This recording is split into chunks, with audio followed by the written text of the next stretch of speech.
أعوذ بالله من الشيطان الرجيم بسم الله الرحمن الرحيم قل يا أهل الكتاب قد جاءكم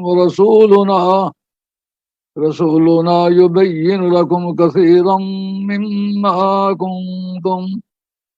كنتم تخفون من الكتاب ويعفو عن كثير قد جاءكم من الله نور وكتاب مبين صدق الله مولانا العظيم وبلغنا رسوله النبي الكريم ونحن على ذلك من الشاهدين والشاكرين والحمد لله رب العالمين الصلاة والسلام عليك يا سيدي يا رسول الله وعلى آلك وأصحابك يا حبيب الله الصلاة والسلام عليك يا سيدي يا رسول الله وعلى آلك وأصحابك يا حبيب الله الصلاة والسلام عليك يا سيدي يا رسول الله وعلى آلك وأصحابك يا حبيب الله.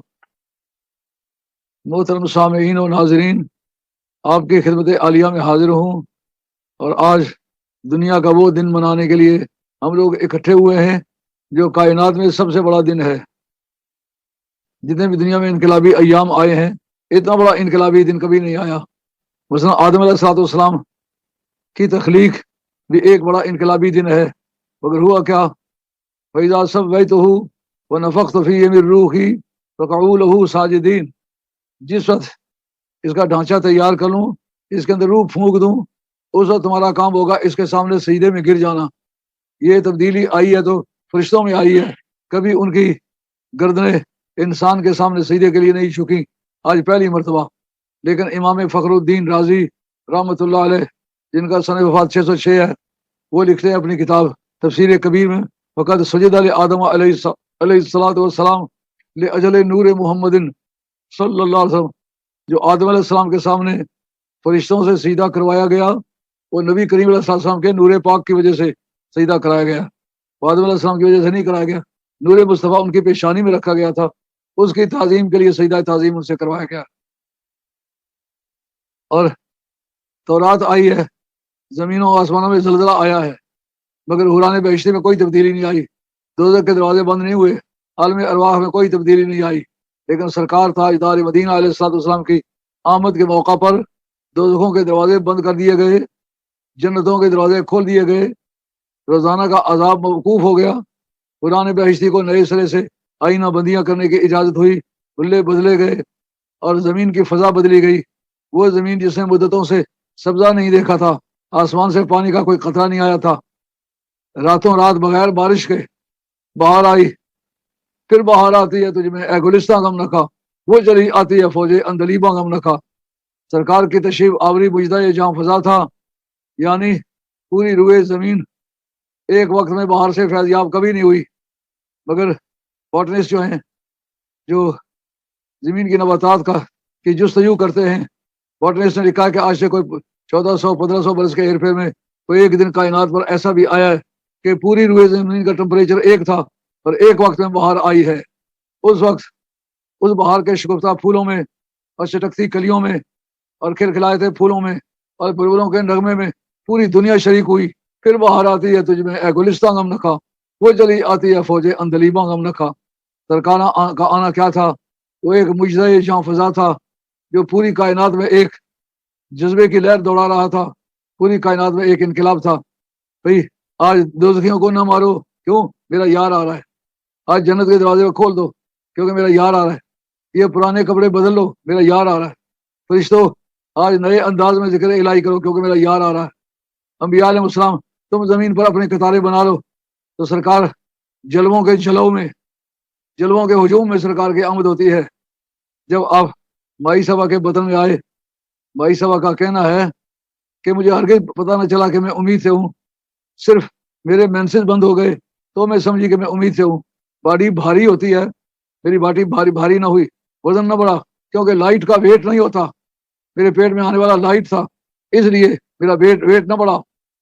اور ایک علامت یہ تھی کہ میں نے دیکھا قریشیوں کے جانور مشرق والے مغرب والوں کو مبارکباد کر رہے ہیں اور مغرب والے مشرق والوں کو مبارکباد کریں اور کہتے ہیں وہ جانوروں اور تمہیں مبارک ہو اس لیے کہ وہ آ رہا ہے جو تمہارے حقوق بھی دلائے گا۔ یار کس منہ سے کہتے ہو کہ نبی کو دیوار کے پیچھے کا پتہ نہیں؟ نبی کو نہیں پتا کہ ماں کے پیٹ میں نہ لیا ماتا ہے۔ جانوروں کو، گدھوں کو، بیلوں کو، اونٹوں کو، گائیوں کو، سب جانوروں کو پتہ چل گیا کہ دونوں جہان کا میر و مختار، نبیوں کا سالار، دونوں جہان کا تاجدار، رب کا لاڈلا یار آ رہا ہے۔ آج وہ اپنی ماں کے بطن اثر میں جلوہ فروز ہے۔ جب جانوروں کو علم ہو جائے تو نبی کو کیوں علم نہ ہو؟ بڑی واضح بات ہے۔ یکا یک بہار آئی، اور یہ کون سا دن ہے؟ یہ 571 سن عیسوی ہے۔ اپریل کی 20 تاریخ ہے یا 21 ہے یا 22 ہے، ان تاریخوں میں سے کوئی تاریخ ہے، مگر ہمارے اسلامک ریکارڈ میں دلائل النبوت کے اندر امام ابو نعیم لکھتے ہیں جو وقت تھا ہاتھیوں والوں کے آنوں کا، یہ وہی وقت تھا نبی پاک علیہ الصلوۃ والسلام کی ولادت کا۔ اور کعبے کی جو حفاظت فرمائی گئی وہ کعبہ ہونے کی وجہ سے نہیں فرمائی گئی، وہ اس وجہ سے فرمائی گئی کہ سرکار کا میلاد ہے۔ دیکھا، کیونکہ رب نے کہا الم تری کیف فعل ربک، کیا نہیں دیکھا کہ تیرے رب نے ہاتھیوں والوں سے کیا کیا ہے؟ یہ نہیں کہا کیفا فعل رب الکعبہ، کعبے کے رب نے کیسا کیا، کہا میں نے کعبے کا رب بن کے نہیں کیا، میں نے تیرا رب بن کے کیا ہے۔ یہی وجہ ہے کہ پوری دنیا میں جو دھوم مچی اسلام کی، اس میں یمنی لوگ جو ہیں یہ شروع میں بڑے تیز تھے، کیونکہ انہوں نے یہ نغمہ روح فضا سنا ہوا تھا کہ تیرے رب نے ہاتھیوں والوں سے کیا کیا۔ وہ ہاتھی چونکہ یمن سے آئے تھے، ان کو انتظار تھا کہ آج کیا ہونے والا ہے۔ یہ ہاتھیوں والے جا رہے ہیں۔ ابرا نامی ایک آدمی تھا جو وہاں کا وائسرائے تھا، اور یہ نیگس کا وائسرائے تھا، جو ہوتا ہے ابشا کا بادشاہ، جس کو نجاشی کہتے ہیں، اس کو عربی فارسی انگریزی زبان میں نیگس کہتے ہیں۔ یہ اس کا وائسرائے تھا۔ اس نے لوگوں کی توجہ ہٹانے کے لیے وہاں ایک گرجا تعمیر کیا، جو بڑے قیمتی پتھر لگائے، بڑا سجا سنوار کے اسے تیار کیا اور فن تعمیر کی انتہا کر دی۔ لوگوں نے مانا کہ آج پورے روئے زمین پر اس کے برابر کی تعمیری فنکاری نہیں دکھائی گئی، سب سے خوبصورت عمارت ہے۔ لیکن جب بنا کے تیار کیا تو دیکھا کہ لوگوں نے آ کے اس کے صحن میں قضائے حاجت کی، تو وائسرائے سخت غصے میں آیا۔ اس نے کہا اور کسی کو کیا ضرورت تھی؟ جن کو جیلسی ہوئی ہوگی وہی یہاں قضائے حاجت کرنے آئے ہوں گے۔ جیلسی مکے والوں کے لوگوں کو ہوئی ہے، اس لیے انہوں نے یہ قضائے حاجت کی ہوگی، بے ادبی کی ہوگی۔ اس نے تیاری کی اور تیار کر کے 6 ہاتھی تیار کیے، اور ایک ہاتھی کا نام یکسوم رکھا گیا۔ اور جب تیار ہوئے وہاں گئے تو جناب عبد المطلب حضور کے دادا جان وہ مقابلے میں آئے۔ ان کو دیکھ کے ہاتھیوں نے سجدہ کیا، یعنی ان کو پتہ چل گیا کہ اس کی پیشانی میں وہ محمد مصطفیٰ کا نور رہا ہے، یہ اس کا دادا ہے۔ تو جب سجدہ کیا تو اس ابرا بھی سمجھ تو گیا کہ معاملہ کوئی اور ہے۔ لیکن جس وقت گئے مزدلفہ کی وادی میں، جب میدان عرفات سے واپس آتے ہیں تو پہلا جو فل سٹاپ ہے، جو پہلا سٹے ہے، وہ مزدلفہ میں ہوتا ہے۔ مزدلفہ کی وادی میں پہنچے تو دھڑا دھڑ شروع ہو گئی بارش کنکریوں کی۔ مارنے والے کون تھے؟ ابابیل تھے۔ مارتے کیا تھے؟ کنکریاں۔ مارتے کن کو تھے؟ ہاتھیوں والوں کو۔ کنکریاں اثر کیا لاتی تھی؟ کہا لوہے کے ہیلٹ پر وہ کنکری لگتی، کس کی ماری ہوئی؟ ابابیل کے پنجے میں جو آنے والی کنکری ہے۔ ذرا اندازہ کریں، خدا کے پاس ہاتھی کوئی نہیں تھے کہ ان کے ذریعے سے ان کو مروا دیتا، لیکن رب نے بتانا چاہا میرے محبوب کی بارگاہ میں میرے مصطفیٰ کے میلاد کی دھوم کو کوئی خراب کرنا چاہے یا اس کے حسن کو داغدار کرنا چاہے تو میں صرف اس کو ہلاک نہیں کرتا، اس کی بے عزتی بھی کرتا ہوں، اس کی عزت بھی جاتی رہتی ہے۔ اسی لیے پوری دنیا میں جتنے نبی پاک علیہ السلام کے بدخواہ یا گستاخ اور بے ادب گزرے ہیں، اللہ تعالیٰ نے صرف ان کو مارا نہیں، ان کو بے عزت بھی کیا ہے۔ وہ جو دبئی میں موت واقع ہوئی تھی، اس مولوی صاحب نے کہا تھا میں کل انشاءاللہ ان 11ویں والوں کا تختہ الٹ دوں گا، ان کو پتہ چل جائے گا توحید کیا ہوتی ہے۔ وہ اس پاک کا نام لے کے کہا میں 11ویں والے کو پتہ لگاؤں گا، تمہیں بھی پتہ لگاؤں گا، تمہاری 11ویں جو ہیں ان کو بھی میں باشگاف کروں گا۔ تو وہ رات درمیان میں تھی تو 11ویں والے کی یہ کرامت تھی۔ میرے ایک ساتھی ڈاکٹر وہاں موقع پر موجود تھے، انہوں نے کہا شاہ صاحب خدا کی قسم کھا کے کہتا ہوں اس کے 6 مہینے بعد تک میں آرام سے روٹی نہیں کھا سکا، جس وقت منہ میں نوالا ڈالوں اس کے باہر نکلی ہوئی زبان یاد آئے۔ کسی جانور کی اتنی لمبی زبان اور اتنا بدبودار سانس میں نے نہیں دیکھا، نہ سنا، نہ پڑھا۔ اس کی اتنی بڑی لمبی زبان باہر نکل آئی۔ یہی وجہ ہے کہ جب پاکستان میں لے کے گئے سربراہ مملکت ضیاء تھا، جنرل ضیاء، وہ اس کے جنازے میں شریک ہوا، لیکن یہاں سے پکا بند کر کے بھیجا ہے۔ ان کا اس کا منہ دیکھنے کے قابل نہیں ہے، اس لیے اس کے تختے اکھاڑ کے اس کا منہ نہ دیکھا جائے۔ مزہ آیا نا کہ صرف رب نے اس کو ہلاک نہیں کیا، رب نے اس کی بے عزتی بھی کی۔ اس کے بیٹے منہ دیکھ نہیں سکے، اس کی جماعت کے لوگ اس کا منہ دیکھ نہیں سکے، جو اس کو بہت بزرگ سمجھتے تھے وہ نہیں دیکھ سکے۔ سربراہ مملکت کتنا اعزاز دیا اس نے، جنازے میں آیا ہے مگر منہ نہیں دیکھ سکا۔ یہاں اللہ تعالیٰ نے ابابیلوں کے ہاتھیوں کو غرق کیا۔ ایک کنکری لگے جناب ہیلمٹ پھاڑ دے، اور مہنت جو ہے اس کا کھوپڑی کھول دے، ہودج پہ لگے، ہودج کے 2 ٹکڑے کر دے، اور اس کی وہی کنکری آ کر کے ہاتھی کو لگے، ہاتھی کو 2 ٹکڑے کر دے، اور وہی کنکری ہاتھی سے گزر کے زمین پہ چلی جائے۔ حضرت ام ہانی رضی اللہ تعالیٰ کے گھر میں بہت سارے برتن بھرے ہوئے تھے ان کنکریوں کے بطور یادگار کے۔ وہ کنکریاں گول گول تھیں۔ یہ اگر یہ سوال آئے کہ قرآن میں غیر عربی لفظ کون کون سے ہیں، ان میں سے ایک سجل ہے، من سجیل، اصل میں سنگے گل ہے۔ سنگے گل، وہ جو گلیلوں میں گلولے ڈالتے ہیں نا، وہ گول ہونے چاہیے۔ اگر وہ ٹیڑھے ہوں تو نشانے پر نہیں بیٹھتے۔ ان کے گول ہونے سے یہ فائدہ ہوتا ہے، جو ٹارگٹ کسی نے کیا ہوا ہوتا ہے وہ ٹارگٹ پہ جاتا ہے۔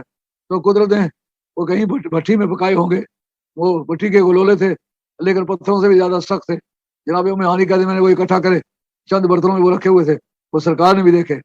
جب وہ کنکریاں لگی تو ٹکڑے کر کے چھوڑ دیے، ان میں ایک یکسوم بچا۔ اس کو خدا نے کسی طرح بچایا، لیکن وہ بچنے کے لیے نہیں بچا، ذلیل کرنے کے لیے اس کو بچایا۔ اس نے کیا کرنا تھا، اس نے جا کے واپس رپورٹ سبمٹ کرنی تھی یمن میں کہ ہمارا حال کیا ہوا ہے۔ جس وقت اس نے جا کے یمن میں بتایا، یمنیوں کو پتہ چل گیا، وہ جس کی ولادت سے شہنشاہ ایران کے 14 مینار گرے ہیں، قصر ابیض کا جو قلعہ ہے وہ پھٹ گیا ہے، اور جو 1000 برس تک آتش قدا جلتا رہا کبھی بجھا نہیں، وہ ٹھنڈا ہو گیا ہے۔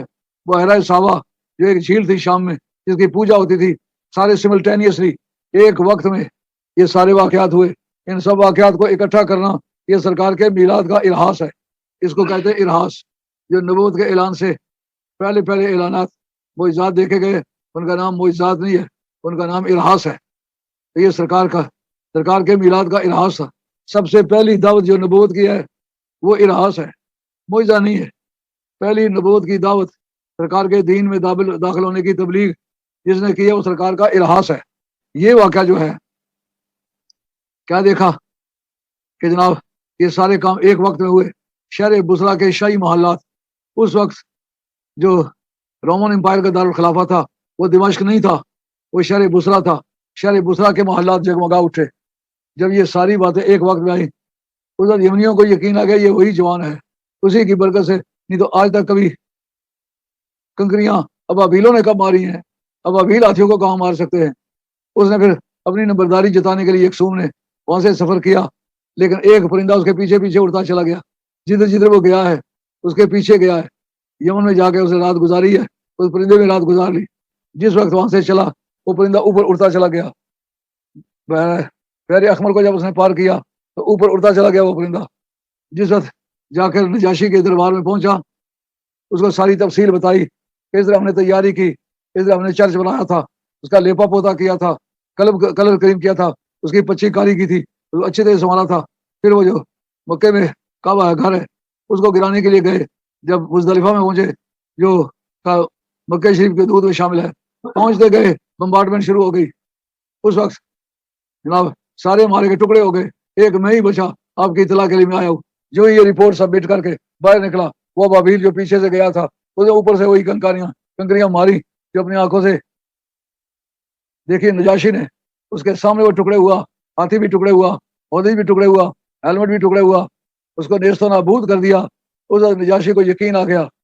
جو نجاشی نے حضرت جعفر طیار کے سورہ کہف پڑھنے کی وجہ سے فٹافٹ کلمہ پڑھا تھا، اس کی وجہ یہی تھی کہ اس نے وہ منظر دیکھا ہوا تھا سرکار کے میلاد کی آمد کا، اور اس کے نقشے اس بابیل نے ان کو بتائے تھے۔ اس وجہ سے وہ سمجھتا تھا کہ یہ اسی نبی کے اوپر نازل ہونے والی کتاب ہے۔ تو اس لیے کلمہ پڑھنے میں اس نے جلدی کی۔ پڑھانے والے حضرت جعفر طیار تھے اور کلمہ پڑھنے والا نجاشی تھا، ان دو آدمیوں نے یعنی ایک اہل یمن نے سرکار کے کلمہ پڑھنے میں جلدی کی اور دوسرا نجاشی نے کلمہ پڑھنے میں جلدی کی. یہ وجہ کیا تھی؟ یہ میلاد کی فتوحات تھی، یہ میلاد کے ارحاسات تھے. بعد میں اسی شہر کا رہنے والا جس کا نام طبہ تھا، وہ مستقل حکمران تھا، اس نے بھی یہ باتیں سنی ہوئی تھی. ایک مرتبہ وہ مدینہ طیبہ سے جا گزرا.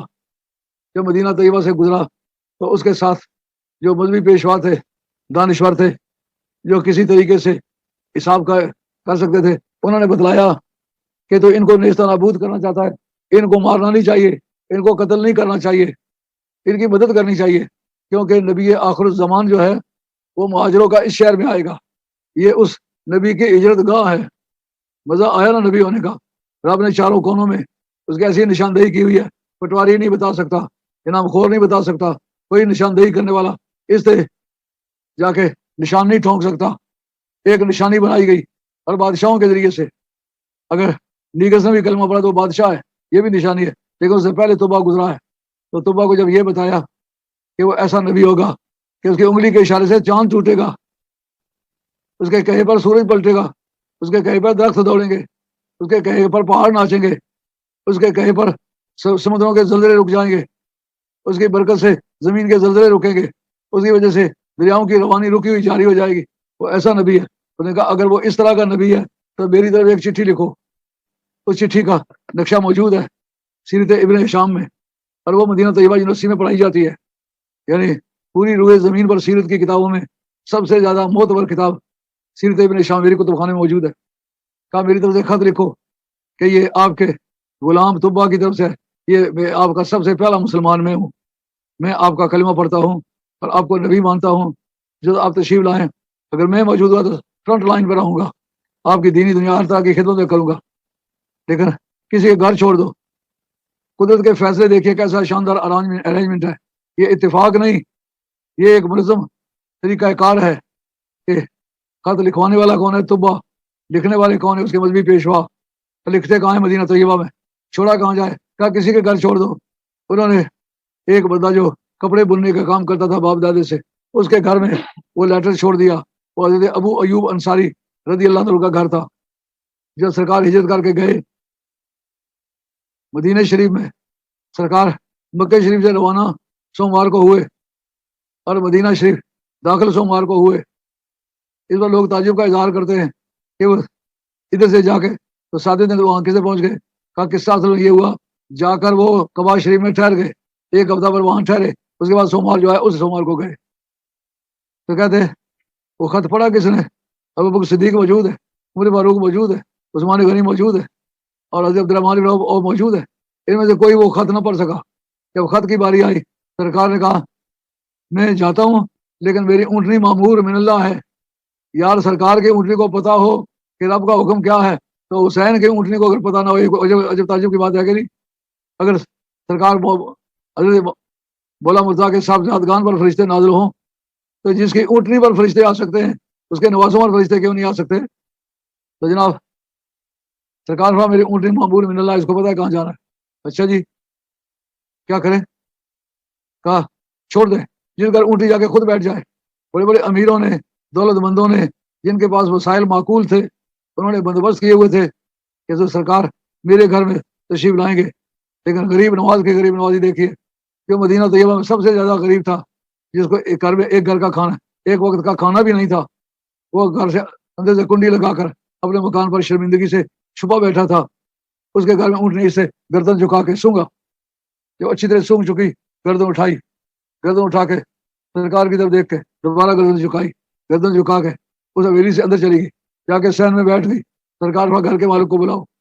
جب مالک کو بلایا گیا، مالک بیچارہ شرمندہ ہے کہ میرے گھر کون آتا ہے، میں تو اتنا غریب اور مسکین ہوں، ایک وقت کا کھانا نہیں کھلا سکتا، میرے گھر کون آتا ہے.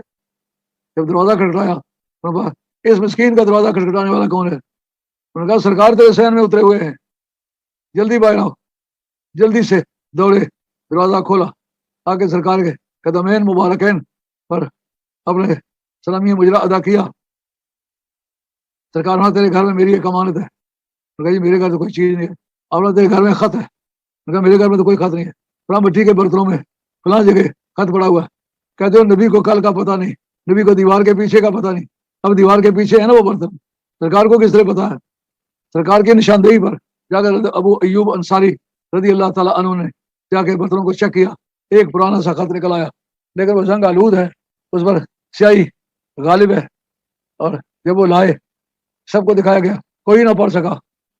کس نے پڑھا؟ دائرہ کون و مکان اندر مولا مرتضیٰ شیر خدا ایک ہے، دائرہ کون و مکان اندر مولا مرتضیٰ شیر خدا ایک ہے، لا سیف تے لا فتح ایک ہے، ولی سازہ امتاں ساریاں دا نبی پاک دا معجز نما ایک ہے، سید کسے میدان چوں نسیا نہیں، نبی پاک دا سوا سالار ایک ہے۔ جناب علی مرتا کے علم کی دھوم کہتے ہیں سرکار کو تو چھوڑ گئے تھے مکہ شریف میں، کہ جتنی دیر شکبا میں ٹھہرے اتنی دیر میں سرکار مولا مرتا پہنچ گئے، سرکار مولا مرتا نے لے کر وہ خط پڑھا، سرکار نے شفقت فرمائی، دعا فرمائی۔ اسی لیے 3 طبقے ہیں اہل فطرت کے، ان میں سے ایک طبقہ جو امت میں تو شمار نہیں ہو سکتا لیکن اہل دین میں شمار ہوتا ہے، یہ طبہ نامی جنہیں سرکار کا وقت سے پہلے کلمہ پڑھا، نہ یہ صحابی ہے نہ یہ مسلمان ہے، لیکن یہ اہل دین ہے۔ کیوں کہ سرکار نے بھی اعلان نبوت نہیں کیا، اعلان نبوت سے پہلے اگر کوئی کلمہ پڑھ لے اہل دین میں شمار ہوگا، لیکن وہ مومنین میں شمار نہیں ہوگا، صحابی نہیں ہوگا۔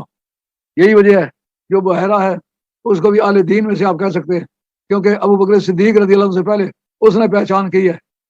ترمذی شریف کے اندر حدیث ہے کہ نبی پاک سرور کائنات صلی اللہ علیہ وآلہ وسلم سرکار نبی کریم صلی اللہ علیہ وسلم کو تجارت کے گر سکھانے کے لیے ساتھ لے گئے کہ شام لے چلے، کیونکہ ان کے رزق روزی کے 2 ہی ذریعے تھے، گرمیوں میں شام کے علاقے میں تجارت کے لیے جانا اور سردیوں میں یمن کے علاقے کی طرف جانا۔ یمن گرم ملک تھا، سردیوں کے لیے اس کا مزاج موافق پڑتا تھا، اور شام سرد ملک تھا، گرمیوں کے زمانے میں اس کا موسم آدمی کی صحت کے لیے موافق پڑتا تھا، ادھر جایا کرتے تھے۔ ادھر سرکار کی عمر 10 سال ہے، تو 10 سال کی عمر میں سرکار کے ساتھ گئے۔ جب وہاں پہنچے تو کہتے آگے جا کے ہم شہر بصرہ میں وہیں ڈیرا لگایا کرتے تھے، کبھی وہ راہب نیچے نہیں آیا تھا، اس کا نام تھا بحیرہ، اس کے 2 تلفظ ہیں، یا بحیرہ تصغیر کا صیغہ ہے یا بحیرہ یہ سے شبہ کا صیغہ ہے، ان دونوں میں سے کوئی ایک تلفظ ہے، تلفظ ہمارے مراد کچھ نہیں۔ وہاں جو اس گرجے کا چیف پریسٹ تھا وہ آیا نیچے آ کے گھومنے لگا، جہاں ہم نے کجاوے اتارے ہوئے تھے بیچوں بیچ پھرنے لگا، گھومنے لگا، گھومتے گھومتے جب سرکار کے پاس پہنچا، سرکار کا ہاتھ پکڑ لیا، اس نے کہا ھذا رسول رب العالمین، یہ رب العالمین کا رسول ہے، ھذا رحمت للعالمین، یہ رحمت للعالمین ہے، اور یہ ساری کائنات کے لیے رحمت بن کر کے آیا ہے۔ ابو جہل بھی تھا اور بھی جتنے بھی نمبردار قسم کے کافر تھے، سب کا اپنے ذہن میں تھانے داری کا دعویٰ تھا کہ ہم ہی تھانے دار ہیں، ہم ہی سردار ہیں۔ ان کا ہمیں چھوڑ کے اس کو کہتا ہے یہ رسول رب العالمین ہے، یہ کیا انصاف ہے؟ ما علمک، اور تجھے کس نے بتایا ہے کہ یہ رسول رب العالمین ہے؟ تجھے کس نے بتایا یہ رب العالمین ہے؟ اس نے کہا آج تمہاری دعوت میں کرتا ہوں۔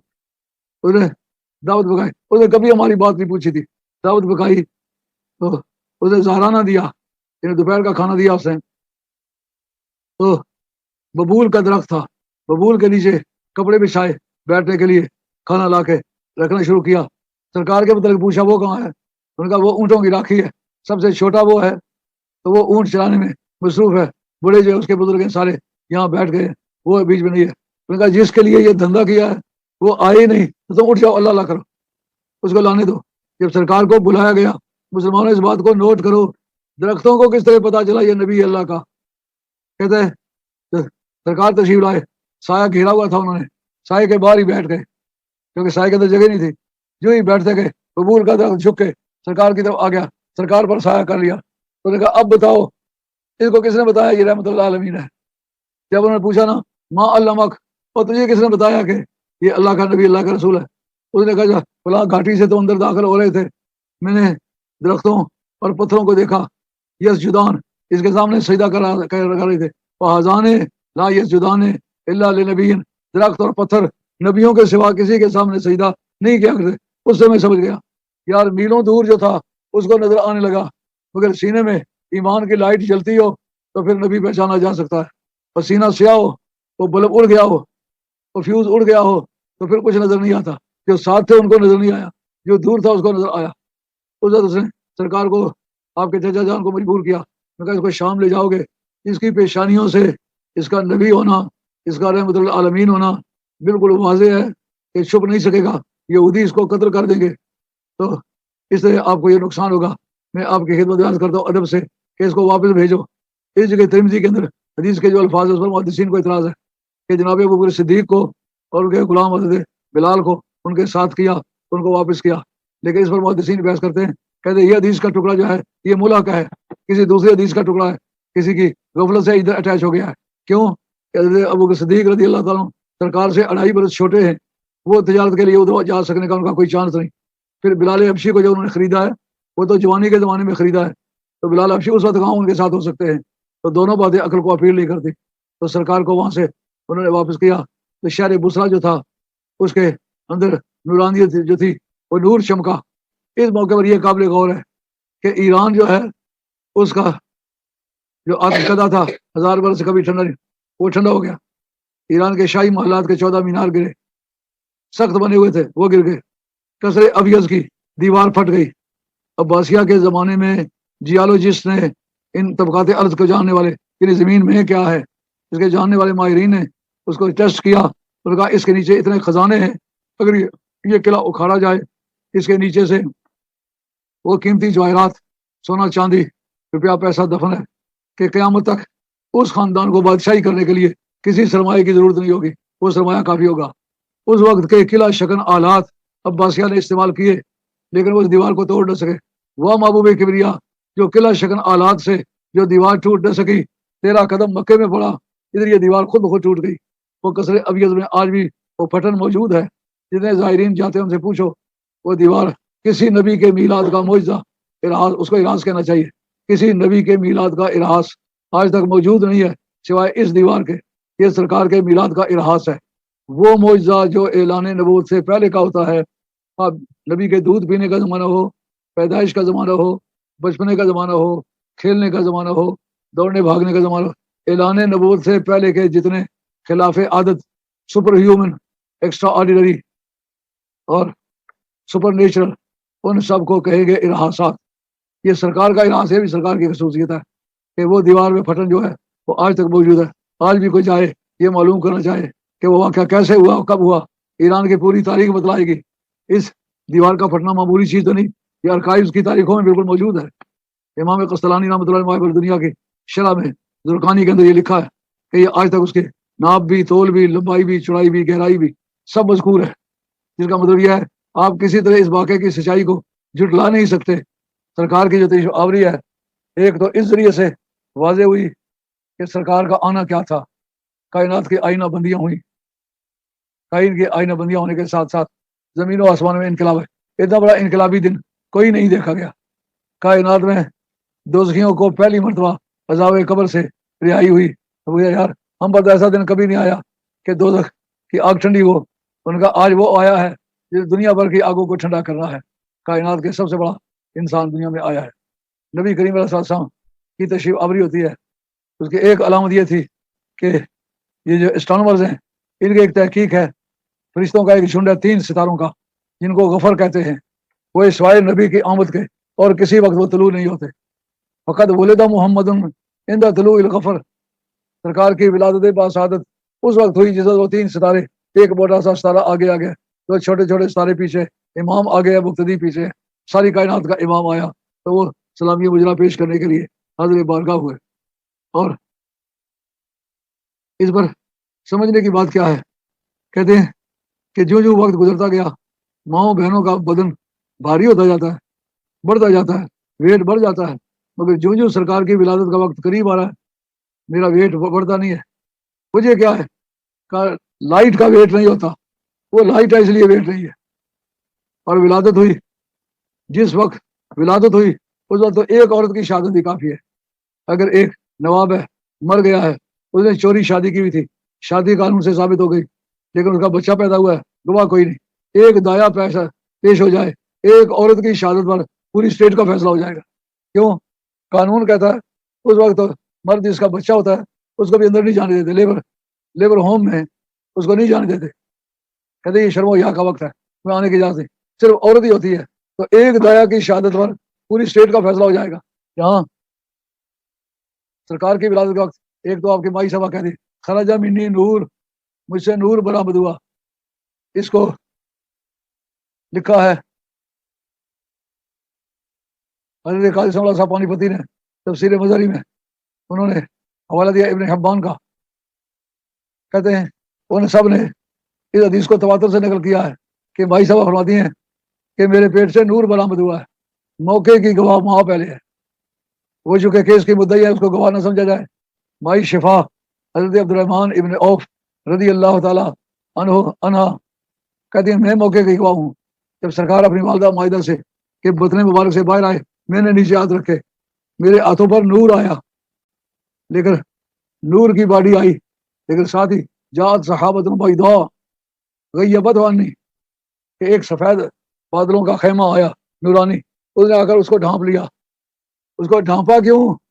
کہا رخ سے نقاب الٹ دو کہ ہم دیکھ لیں تمہیں، تنظیم کائنات بھی زیر و زبر نہ ہو، عزت تیرے دیدار کا وقت ہے، تیرا دیدار میرا ایکسکلوسیو رائٹ ہے، اس میرے حصے میں کوئی شریک نہیں ہے، ہم نے ٹینٹ لگا لیا ہے تاکہ تجھے دیکھنے کا وقت ہو تو میں ہی دیکھوں، میں دیکھوں تو دیکھے پر غیر نہ دیکھے۔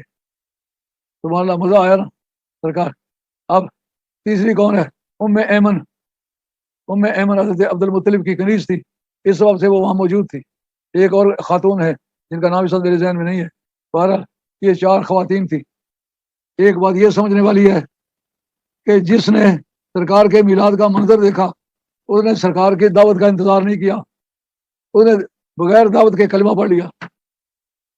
سرکار کا میلاد پہلی دعوت ہے۔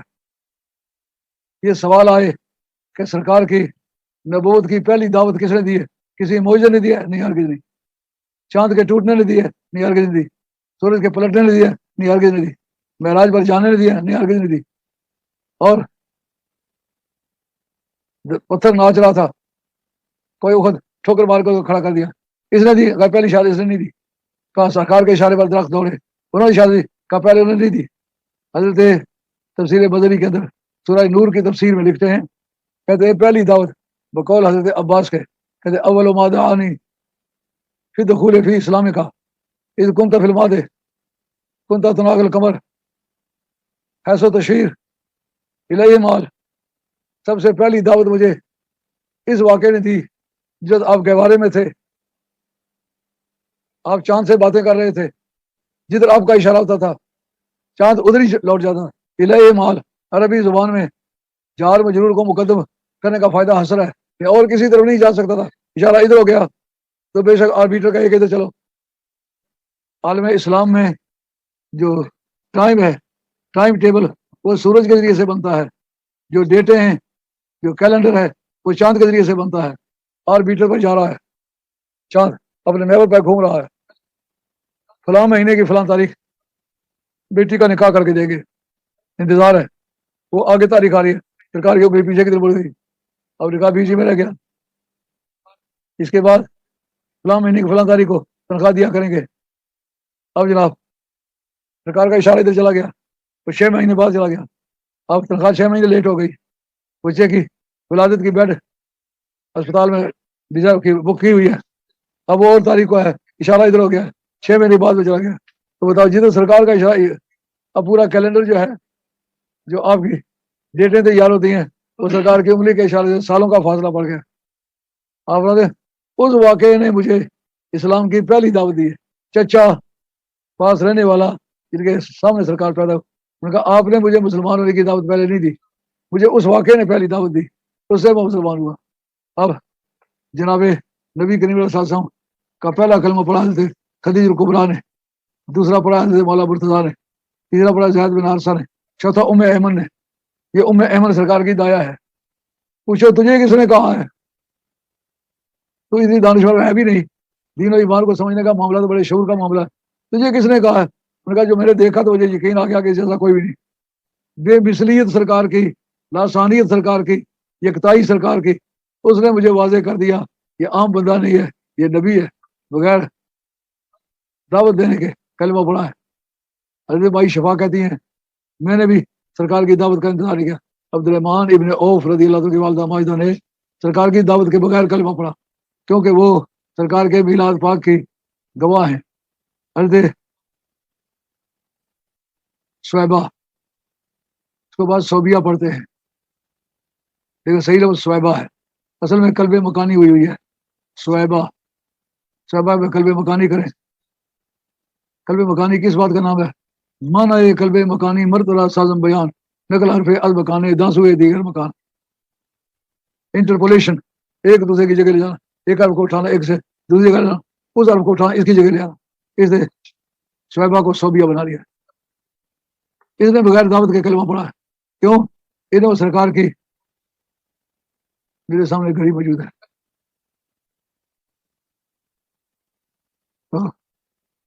جناب صاحبہ نے بھی سرکار کا کلمہ بغیر کہنے کہانے کے پڑھا ہے. یہ بات ثابت کرتی ہے کہ سرکار کا میلاد نبوت کی پہلی دعوت ہے. اور اس کا نام کیا رکھا جائے گا؟ ارہاس. ارہاس کیسے کہتے ہیں؟ ارہاس کہتے ہیں بنیاد کو. نبوت کی بنیاد ہے ارہاس. میلاد مصطفیٰ ہر نبی کا میلاد ارہاس ہے. وہ اس کے آنے والی نبوت کی نشاندہی کرتا ہے کہ وہ کس طرح کی ہوگی. جیسا موسیٰ علیہ السلام کو ماں نے جنم دیتے ہی آگ میں پھینک دیا تھا. بعد میں خدا بندی سے ان کو دریائے نیل میں پھینک دیا تھا. آئے تھے آتے ہی فرعون کی داڑھی پکڑ کے نوچ لی تھی. انہوں نے بتا دیا میری نبوت کی نیچر کیا ہوگی. میں بےایمانوں کی داڑیاں نوچوں گا دنیا دیکھے گی. اور فرعون نے اپنے تمام جادوگروں کو بلا لیا تھا. ان کا ایک ہی سوٹا تھا. کہا تیرے لاکھوں جادوگر ہیں میرا ایک ہی سوٹا ہے. وہ القیا سحرۃ لہ ساجدین. جتنے بھی جادوگر تھے سجدے کے بل ان کے سامنے گر گئے. انہوں نے کہا تم بھی اندر سے اس کے ساتھ ملے ہوئے ہو اس لیے تم نے فٹافٹ اس کو مان لیا ہے. حضرت موسیٰ علیہ السلام کی نیچر نے بتلا دیا کہ میری نبوت کیسی ہوگی. سرکار کی نبوت نے بتلا دیا کہ میری نبوت کی نیچر بنیاد کیسی ہے. میرے آتے ہی بت گرے کہ نہیں گرے. حضرت مائی سعدیہ علیمہ کہتی ہیں جب سرکار چھوٹے سے وارثوں سے ملانے کے لیے لائی تو میں وارثوں سے ملاقات کے واپس جانے لگی تو سرکار کو بٹھایا اندر جا کے طواف کیا تو دیکھا کہ بتوں کے سامنے سے گزری. واپس آئی دیکھا سرکار نہیں ہے. میں جا کے جو ان کا سب سے بڑا بت حبل اس کو میں نے کہا او حبل میرا محمد مجھے واپس دلا. اس کا ہاتھ میرے ہاتھ میں ڈال دے. اتنا کہتی گئی چوں محمد خان آج ملا بتا سر نگوں گشتد ساجد آزماں. جو ہی لفظ محمد ان کی زبان پر آیا سارے کے سارے بات بت منہ کے بل گر گئے. ان کا ہم نے یہ تماشے دیکھے ہوئے تھے. ہمیں کوئی کیا سمجھائے کہ یہ کون ہے. ہماری گود میں نبی پلا ہے. درختوں کو سایہ کر دے دیکھا ہے. باہر جاتے تو قید سالی کا زمانہ تھا. لوگوں کے بھیڑ بکریاں بھوکی واپس آ جاتی. ہماری بھیڑ بکریاں جانور توندیں بھری ہوئی ہوتی تو وہ لوگ اپنے گڈریوں کو مارتے. تو وہاں کیوں نہیں چلاتے جہاں سعدیہ کی بکریاں چرتی ہیں. ان کا سعدیہ کی بکریاں جہاں چرتی ہیں وہ چرنے کے لیے جاتی نہیں. جدھر منہ کرتی ہے سبزہ اگاتا ہے. انہیں چرنے کے لیے چارے کی تلاش نہیں ہوتی. چارے کو بکریوں کی تلاش ہوتی ہے. ہم نے یہ منظر دیکھا.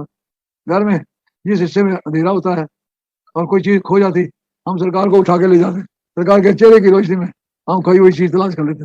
اب میں آپ سے اجازت چاہتا ہوں انشاءاللہ کل پھر اسی موضوع پر تقریر ہوگی. آج کے مجلس کا اہتمام ایکرنگٹن کے ساتھیوں نے کیا ہے. قاضی خالد صاحب قادری جیلانی نے اور شبیر احمد صاحب قادری جیلانی کے ریٹائرمنٹ والوں نے اور وہاں کے باقی ہمارے یہاں کا اخباب نے کیا ہے.